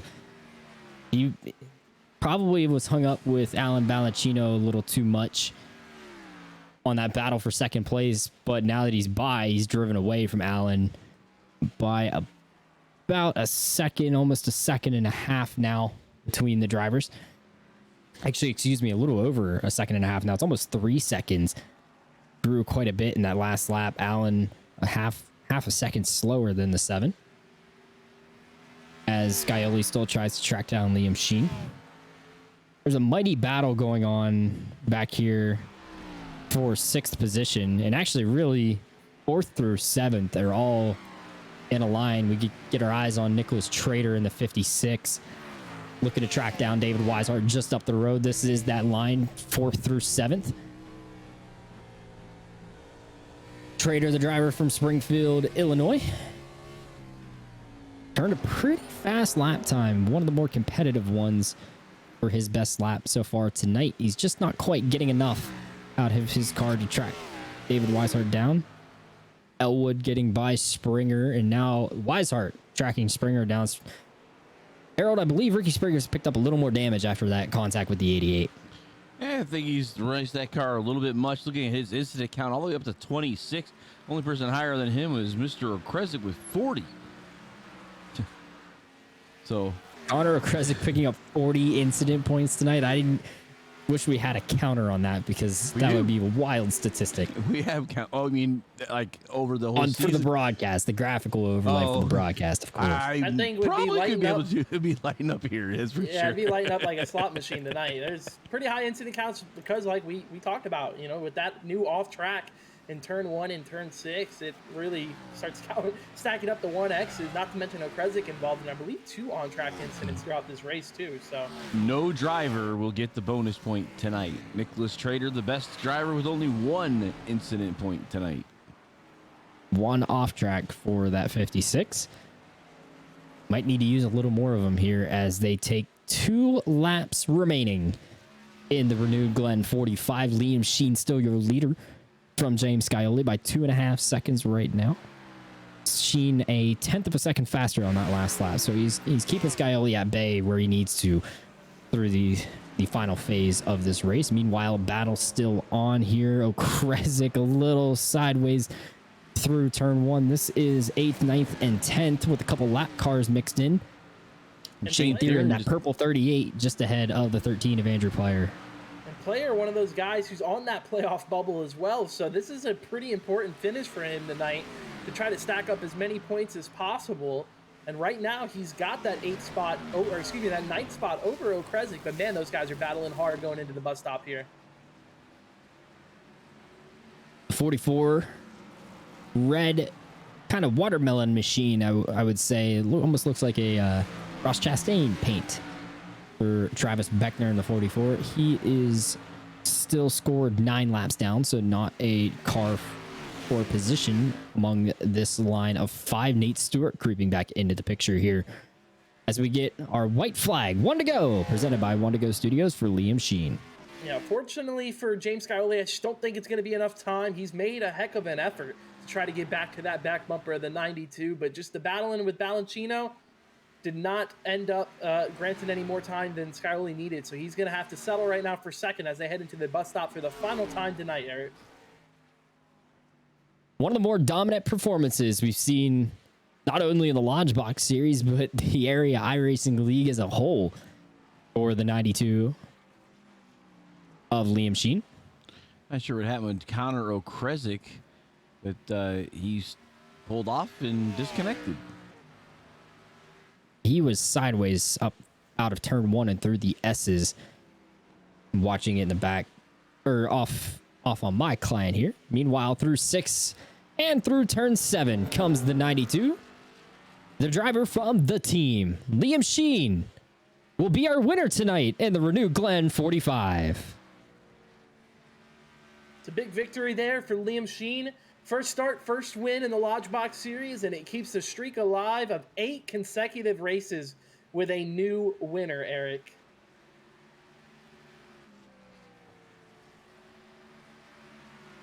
Rest of the field flying by here at the stripe. See David Weishart coming home in that 5th and final top 5 spot. It's going to be Ricky Springer settling for the 6th position. We got Shane Thieren 7th. Shane Thieren actually 8th. Nate Stewart's going to drive up to 9th. And Andrew Player holds on for a top 10 here tonight. Out of turn 7 comes Colin Fambro in 13th, battling away with Ed Robertson, who is a couple laps down. And Michael Larch is going to be our last one across the line, just now coming through turn 6. He was able to get the lucky dog, couldn't really capitalize on it. Ended up losing a lot of time to the leaders, but he will make the pass on Connor O'Kresick, who has called it early on the last lap. There's our final car across the line. Michael Larch in the 6. Your winner, Liam Sheen. We'll get to talk to him here coming up on post-race with post-race interviews. Also get a chance to chat with James Scioli in the 7, Alan Balancino in the 70 as well. Sheen going to stop here at the start-finish line and do his burnouts to celebrate his first victory in that number 92 tonight in the Lodgebox Series. Impressive drive. Started on pole, won the practice, and led 43 out of our 45 laps. Just a dominant run as he lights up the front straightaway in some smoke. And we'll get a chance to talk to him, as Eric mentioned, and the rest of our top 3 finishers, which include James Scioli and Alan Balancino, wrapping up tonight's race here at Watkins Glen. Burnout still going on here for Liam Sheen as he's trying to light it up, I think all the way down the front straightaway maybe. Difference of only 3 seconds between he and the 7 of Scioli. Not quite going to get on the leaderboard for the closest finishes here in the area iRacing leagues this season. And while we watch Liam Sheen finish up his burnout, fans, be sure to tune in tomorrow night, 8:45 p.m. for the Sim Speed Shop Cup Series final race of the week from Watkins Glen. And Jacob Bell, I believe you now have a chance to catch up with our winner, Liam Sheen. Yes, sir, I do. Liam, up here in the broadcast booth with Eric, Harold, and myself.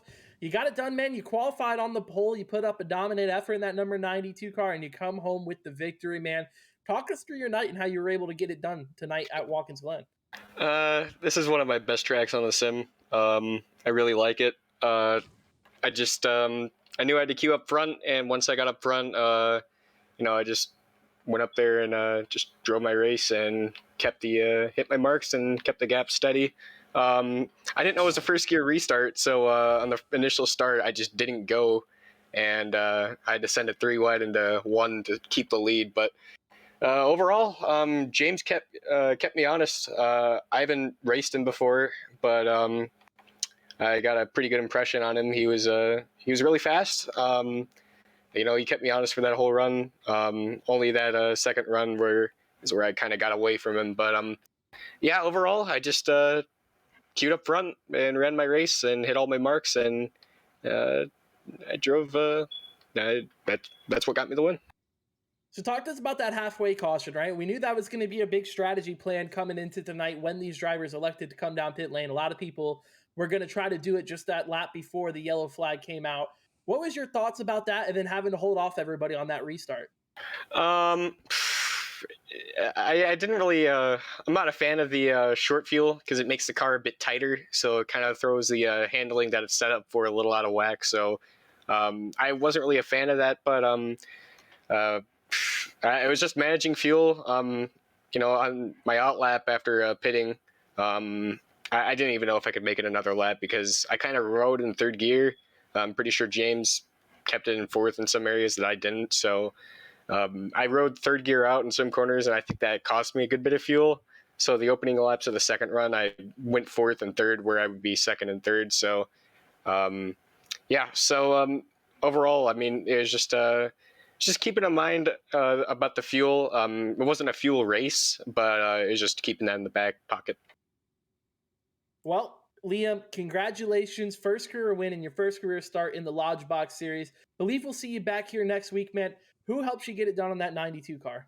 All the guys at the team, Austin Johnson for painting my car, Kevin King, all the guys over there, Blake Cisneros, everybody that helps with our Road to Pro stuff. I just came here for some Wednesday night fun. Thanks to you guys for broadcasting. I'll try to be here next week. All you guys for broadcasting, put on the league, and having me. So I know it's kind of last minute that I got in this league, but definitely a good time. So, yeah.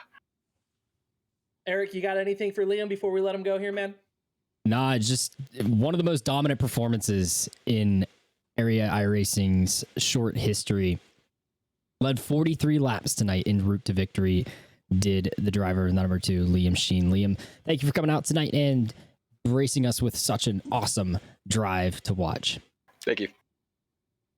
That's your winner, Liam Sheen, number 92. Now we get a chance to catch up with second place, James Scioli. James, Liam just said that you were able to keep him honest all night long. What more did you need there at the end to try to track him back down?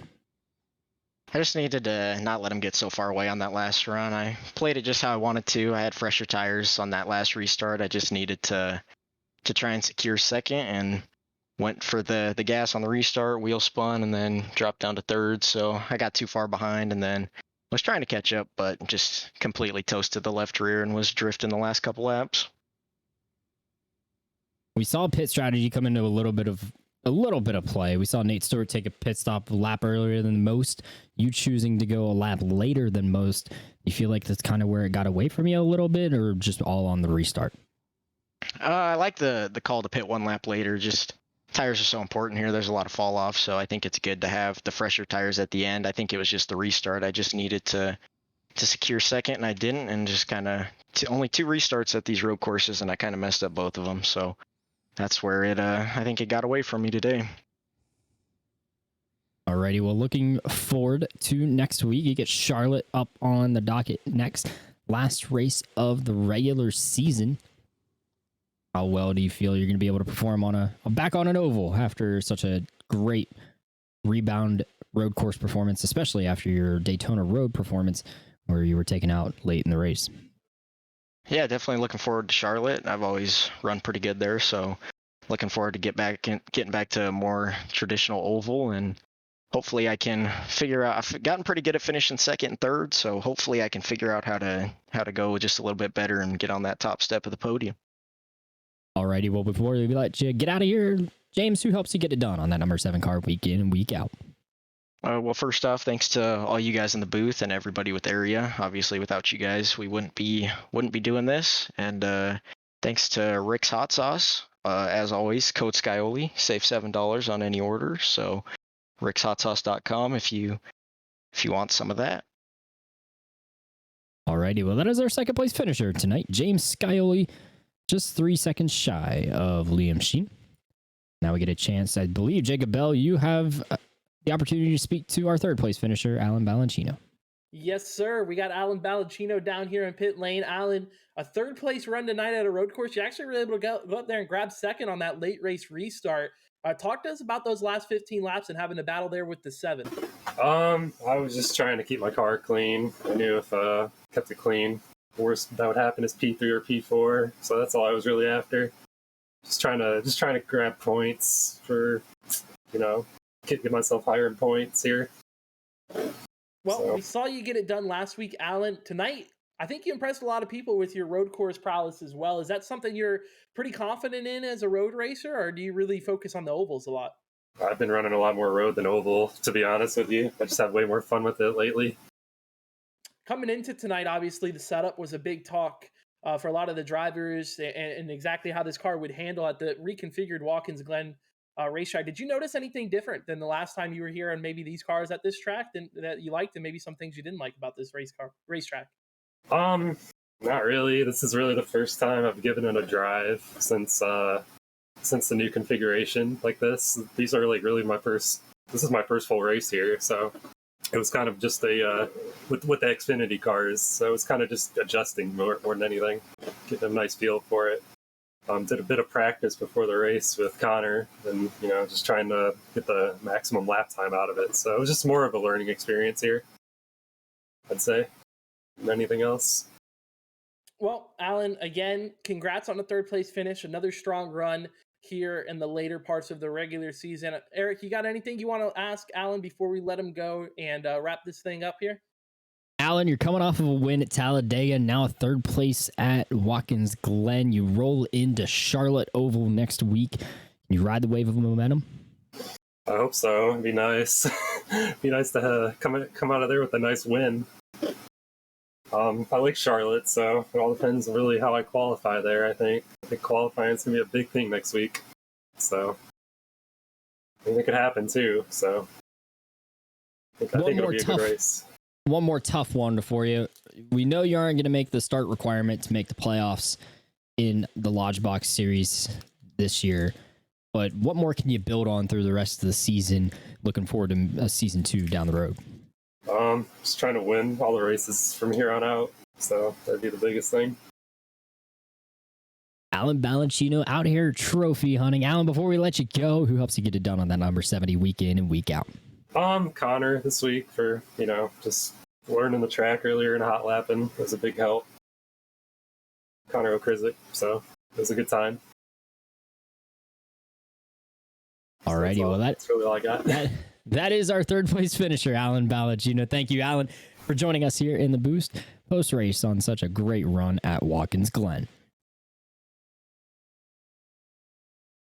Get a chance to look at our full results now for the renewed Glen 45, the area Lodgebox series. Liam Sheen, your winner over James Scioli by 3.2 seconds at the end. Alan Ballagino, 7.3 back from the leader. Alan Elwood rebounds to 4th place. We saw him netcode through that accident just after the halfway caution. Great run for Alan, finding his way toward the front at the end of another road course race. David Weishart was able to come home in 5th, getting past Ricky Springer late. Ricky getting into it with Nate Stewart there toward the final few laps. Nicholas Trader comes home in 7th ahead of Shane Theron in 8th. There is Nate Stewart down there in 9th. And Andrew Player, who is on the bubble for the playoffs, is able to score a top 10 late here in the regular season. Just one regular season race remaining after tonight. Yeah, definitely an important finish there for Andrew Player coming home in the top 10. 11th place tonight is going to be Danny Ware. Colin Fambro in his series debut is going to come home 12th. Michael Arch with a 13th place run to his credit. Connor O'Krizik saw him get into some late race contact there at the end. He's going to bring it home 14th. Drew Trader 15th. Brandon Key, the number 45, is going to finish 16th on the night. 17th, Ed Robertson. Travis Beckner brings it home 18th. 19th, Cameron Hearn. And then Dean Gagliano with a 20th place finish tonight here at Watkins Glen. Rounding out the rest of our field, we got Garrett Grant, Forrest Smith, Dustin Carroll, and Jordan Martin. A lot of those drivers with some early race issues that kind of derailed their night here at Watkins Glen, but overall a successful one for Liam Sheen. Our Elwood Designs race recap. Liam Sheen, your winner, leading 43 laps.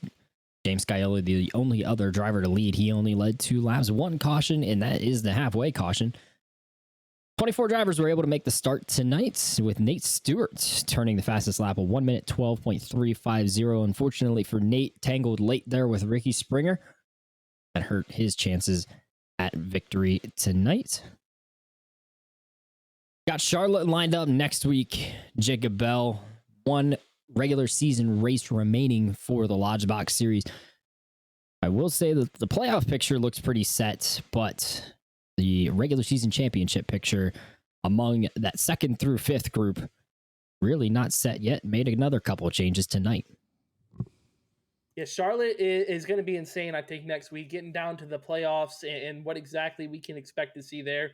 Who knows? I'm looking forward to it. I think we had a great race tonight, and I think tomorrow night we got a lot to look forward to. Harold Darner, final thoughts before we close it out here from Watkins Glen.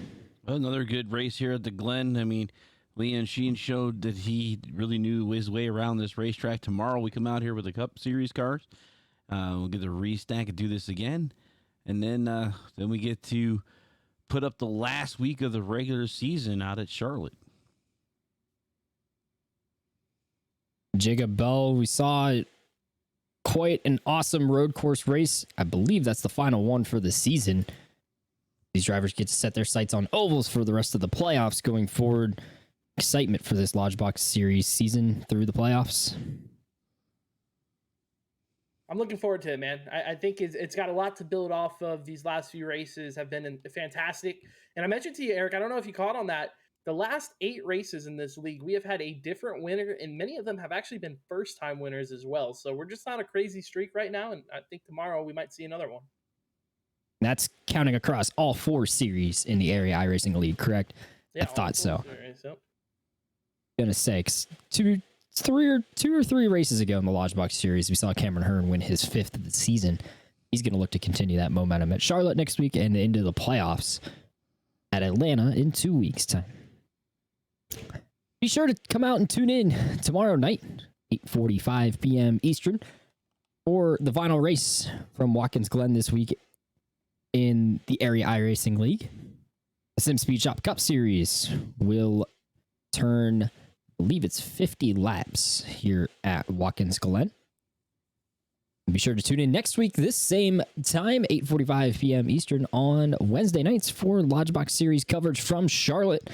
130 laps lined up there next week for final race before the playoff grid gets set, the final race of the regular season. Cameron Hearn all but locking up your regular season championship here in the Lodgebox Series. But like I said, that 2nd through 5th place battle has changed hands even tonight, with David Weishart making a jump up to 2nd over Shane Theron. They're actually tied on points going into next week, so whoever can finish higher, barring any extra bonus points for 0 incidents or such, would be your 2nd place in the regular season championship. A lot riding on the line next week. Of course, be sure to tune in tomorrow night. From Harold Darner and One to Go Studios and Jacob Bell, my co-host up here in the booth, I'm Eric Wineland saying thank you for tuning in tonight. Be safe, be healthy out there. We will see you next week. We will also see you tomorrow night for Watkins Glen Racing. What an exciting race brought to you by One to Go Studios. Here they come out of turn 4 to the white flag, and it's 1 to go. Thank you to all our sponsors, drivers, and viewers. We'll see you at the next turn.